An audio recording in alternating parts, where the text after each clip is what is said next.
11 horas e 47 minutos, a gente vai voltar a falar sobre o caso do professor João Emanuel Carvalho, de 32 anos, que ele foi encontrado morto em uma parada de ônibus na DF-150 no último domingo. Gente, na noite de ontem, a Polícia Civil prendeu o principal suspeito do crime, Guilherme Silva Teixeira, de 24 anos. O patrão dele também foi detido por ter ajudado na fuga, mas já está solto e vai responder em liberdade. A Débora Rodrigues acompanha esse caso e tem mais detalhes sobre a investigação para a gente, por isso a gente segue ao vivo lá para a delegacia. É com você, minha amiga. Bom dia.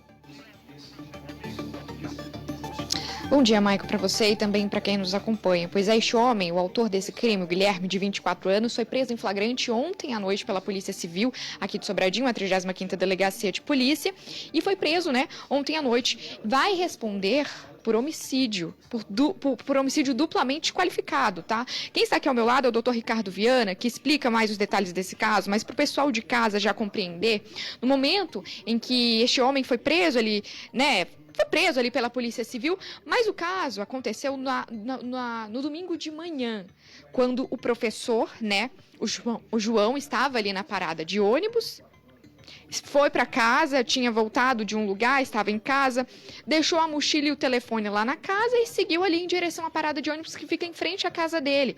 No momento em que ele está lá na parada de ônibus, ele acaba fazendo um gesto de cunho sexual para o autor do crime, que estava do outro lado da pista, perto de um carro parado. Ele estava ali aguardando o patrão dar uma carona para ele até o serviço.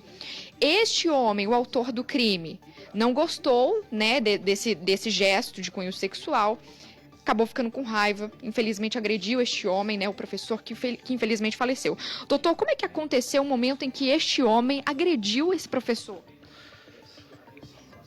Bom dia, Débora. Bom dia, Maicon. Prazer estar falando aqui com vocês.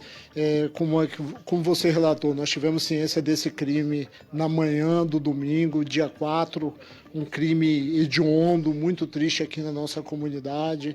Um rapaz de 32 anos, bastante machucado, com lesões na face, principalmente na altura dos olhos. Isso chocou bastante e nós envidamos diligências a partir daquele momento incessantes para tentar desvendar esse crime aqui na nossa área. E aí, depois de várias oitivas da família, das pessoas do colégio onde ele trabalhava, na data de ontem havia uma equipe responsável pela captação das imagens do local, que eram muito escassas, que nós conseguimos, não estavam nítidas, mas na tarde de ontem nós conseguimos delimitar o horário que o crime aconteceu, entre 5h50 e 6h20 da manhã. Então, junto às imagens da região, nós conseguimos captar um indivíduo no exato momento em que a vítima foi agredida, caminhando em direção ao local onde foi o crime, entretanto, no sentido oposto, na outra via. Nós começamos a investigar aquele indivíduo, conseguimos outras imagens que nós vimos eles atravessando a pista em direção à vítima, e ali nasceu o nosso principal suspeito.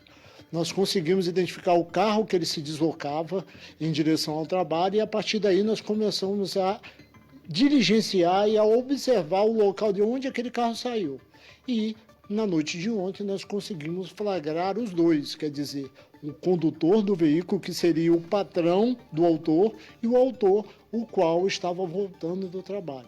Ambos serralheiros foram encaminhados a essa 35ª Delegacia de Polícia, local em que ambos confessaram os fatos, quer dizer, o autor confessou que agrediu a vítima com socos e chutes e também pisões na face, e o patrão dele confessou que soube do crime, viu a vítima agonizando e saiu com ele em direção ao trabalho.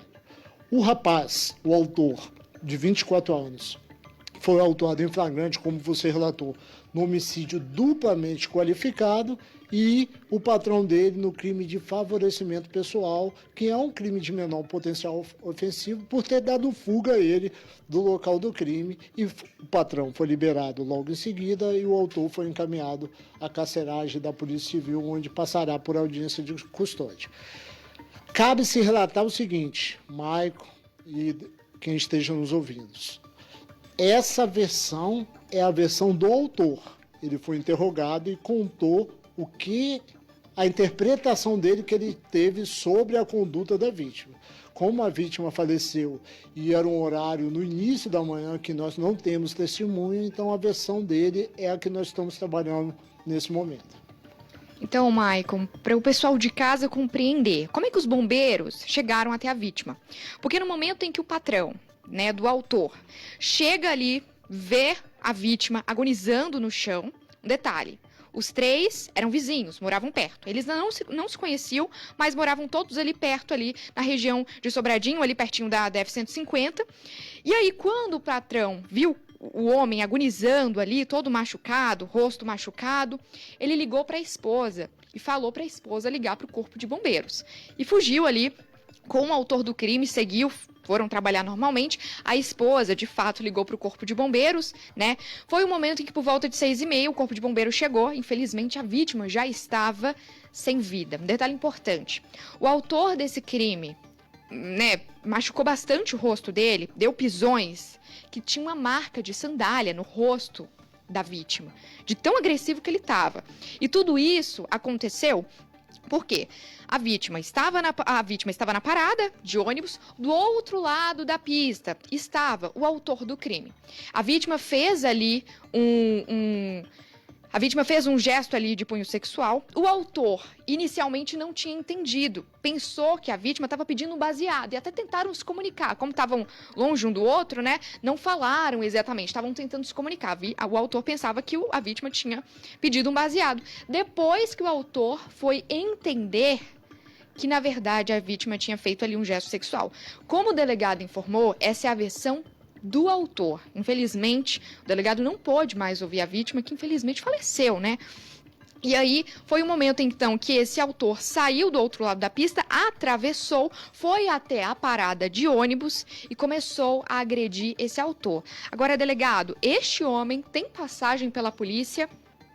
Olha, ele tem uma passagem já quando maior pelo crime de desacato, que é um crime também de menor potencial ofensivo. Ele tem passagens em 2016, quando ele era menor, por o ato infracional análogo ao roubo. Mas ele estava levando uma vida normalmente depois que ele ficou capaz. Ele teve filhos, estava com uma companheira, estava trabalhando. E, de repente, ele teve esse ataque de cólera, de ira, que acabou nesse fatídico crime aí que levou ele ao cárcere. Doutor, quantos anos, mais ou menos, ele pode pegar de prisão respondendo por homicídio duplamente qualificado? Olha, ele é, por ser tecnicamente primário, né? O crime de homicídio qualificado tem uma pena que varia de 12 a 30 anos de reclusão. Nós acreditamos que ele vai ficar um bom tempo encarcerado para ele refletir sobre os atos dele e poder retornar ao convívio social posteriormente.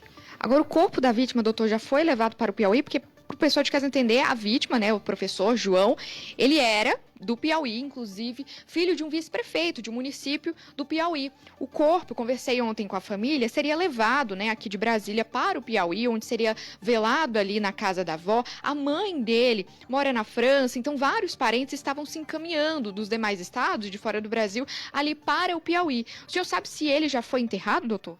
Olha, eu não sei te dizer, né, sobre a situação do enterro. Ontem os familiares dele estiveram aqui na delegacia, nós tivemos uma conversa bem profunda, bem profissional com eles, e eles relataram que estavam tendo todos esses problemas. O corpo estava sendo trasladado para Piauí, tinham pessoas no exterior que teriam que voltar, e isso ontem à noite. Eu acredito que até o presente momento não houve o sepultamento. O João, ele era professor de uma escola particular aqui em Sobradinho 2, também filho de um vice-prefeito, como eu expliquei. E nas redes sociais, tanto a escola que ele trabalhava, como a própria prefeitura ali do município, onde o pai dele era vice-prefeito, divulgaram uma nota de pesar, né, pelo falecimento muito cedo, né? Ele tinha apenas 32 anos de idade, inclusive vários alunos, professores, publicaram ali nos comentários dessa nota de pesar publicada pela escola, quanto ele era um professor excelente, um profissional excelente, os alunos gostavam do modelo dele de dar aula, gostavam dele como professor. Conversando com a família dele ontem, vó e tia, que me receberam lá na casa, preferiram não gravar entrevista, claro, mas me explicaram que o João, ele era um menino muito querido pela família, um homem muito bom, tinha 3 irmãs, ele era o único homem da casa, e eu deixo aqui os meus sentimentos, né, para a família que perdeu o João tão novo e de uma forma tão brutal, né, que é um crime aí duplamente qualificado por motivo fútil, né? Este homem, uma crise de raiva, infelizmente acabou tirando a vida do João. Então eu deixo aqui os meus sentimentos para a família e volto com você, Maicon.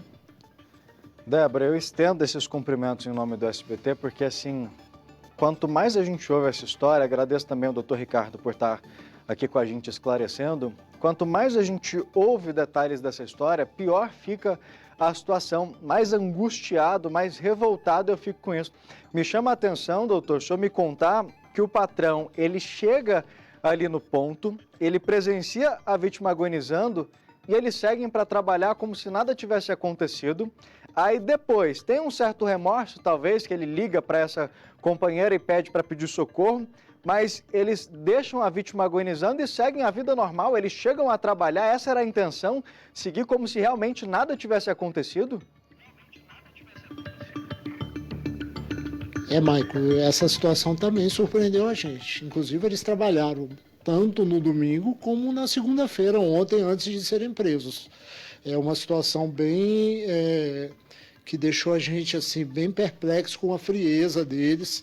Inclusive, ontem à noite, após a prisão, o patrão falou, não, eu ia procurar vocês para falar sobre o que ele fez. Eu falei, mas você ia procurar quando? Porque já se passaram 2 dias que o crime aconteceu. Então, assim, foi um fato muito marcante essa frieza deles de um crime de tamanha repercussão que teve, tanto pelos meios de comunicação, tanto pela comunidade, eles saírem simplesmente, pegarem o veículo, irem trabalhar e outra, retornarem para o mesmo local de onde eles saíram, que eles são vizinhos, como ela falou, né? Então, assim, é uma situação que deixou a gente bastante perplexo e eu gostaria de destacar também a situação da tipificação da conduta pelo homicídio duplamente qualificado, pelo motivo fútil. O motivo fútil foi porque foi uma questão homofóbica que ele tirou a vida da vítima. E o motivo torpe porque ele matou a vítima com as mãos e com os pés, né?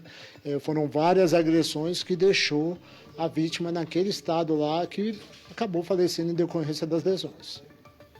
Doutor, era uma situação que ele resolveria simplesmente ignorando a vítima, deixando ela lá, indo embora, mas infelizmente muitas pessoas acham que tudo precisa ser resolvido ali na base da violência, da pancada.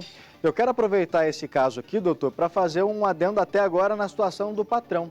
Apesar dele ter sido liberado ali, deve responder em liberdade, mas ele também suja a ficha, ele também vai responder ali, mesmo que não seja na mesma proporção, até porque a violência da parte dele não foi a mesma, é mais o fato desumano dele deixar alguém ali realmente agonizando para morrer e ainda ajudar, porque querendo ou não, ele acaba ajudando na fuga, ele ajudando a esconder a partir do momento em que ele não faz a função dele de cidadão, que é de ver um crime acontecer e tomar uma providência. Primeiro tentar socorrer a vítima e depois evitar que o criminoso fuja. Então, quem ajuda um criminoso, por tabela, também se transforma em um. Sim, Michael.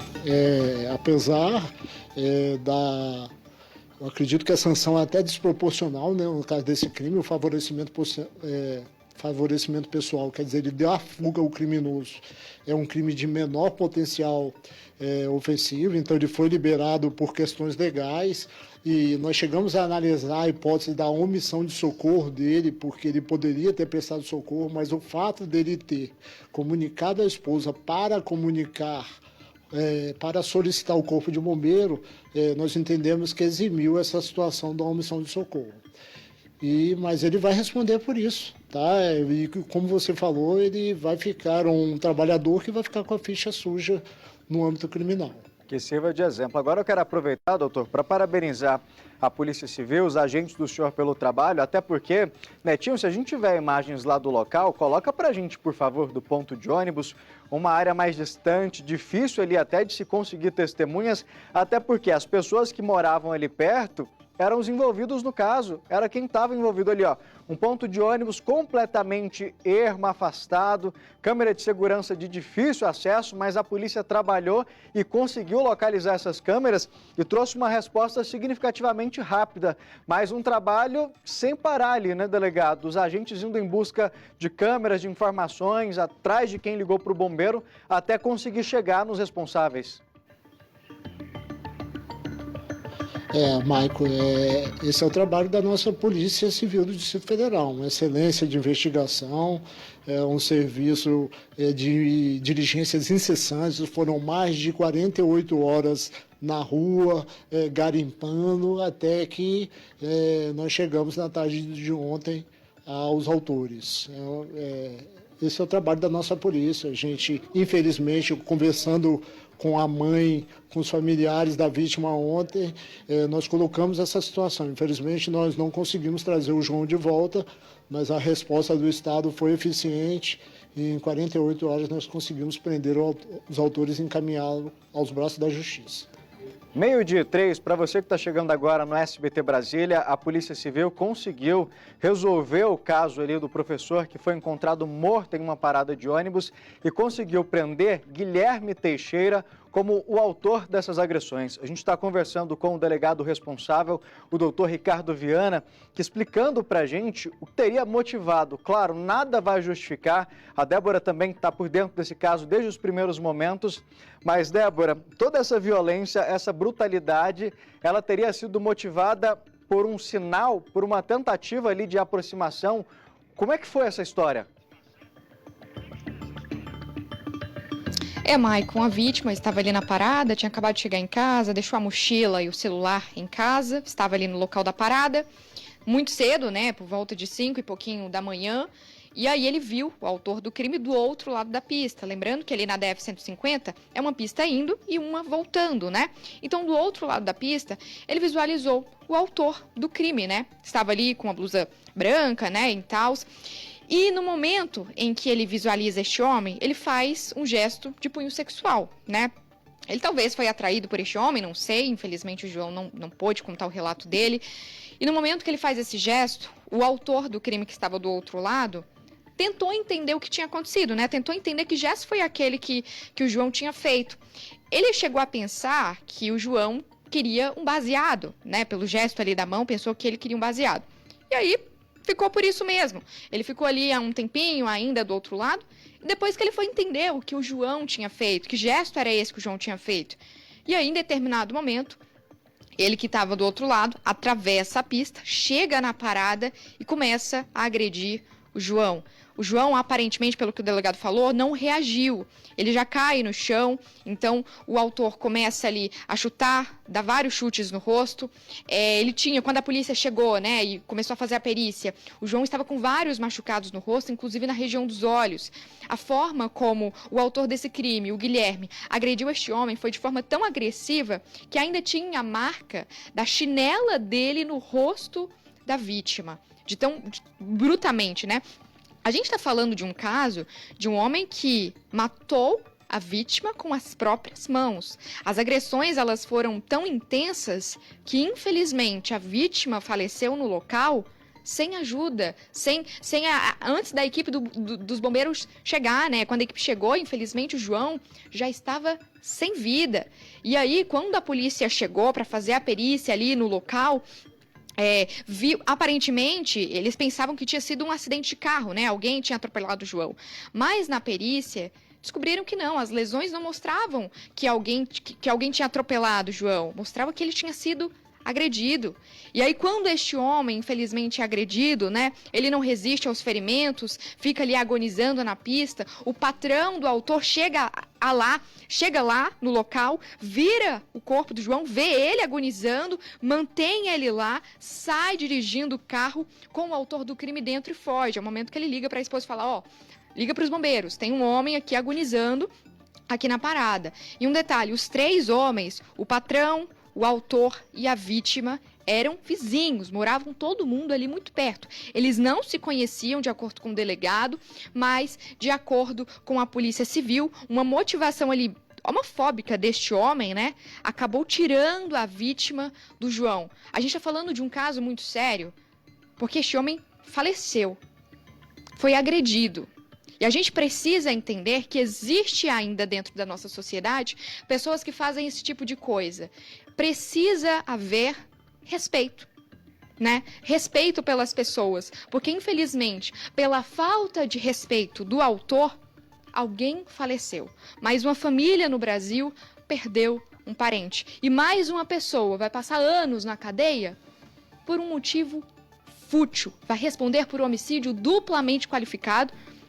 Como o delegado informou, um dos motivos é justamente um motivo fútil por homofobia, porque esse homem não tinha respeito. Uma coisa muito simples de se fazer. Porque se ele tivesse ficado na dele ali quieto, não estaria preso e a gente não teria mais uma vítima morta. Infelizmente, este homem, João, um homem muito bom de acordo com a família, né, um professor, filho de um vice-prefeito ali do Piauí, acabou falecendo, está a caminho, né? O corpo já foi levado para o Piauí, deve ser enterrado hoje ou amanhã. Agora o autor desse crime deve passar por audiência de custódia hoje ou amanhã, nos próximos dias, né? E vai responder por homicídio duplamente qualificado.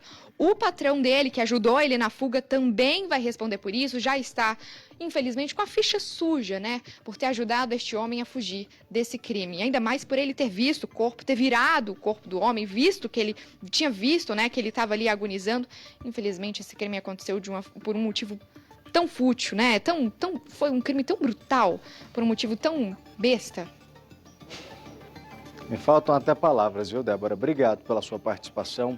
Ao doutor Ricardo Viana por nos receber e trazer detalhes dessa investigação. E parabéns mais uma vez pelo trabalho e pela resposta rápida, mesmo num lugar difícil ali de conseguir apurar, de investigar toda essa situação. Obrigado. 12:08, vamos voltar agora lá para a estação da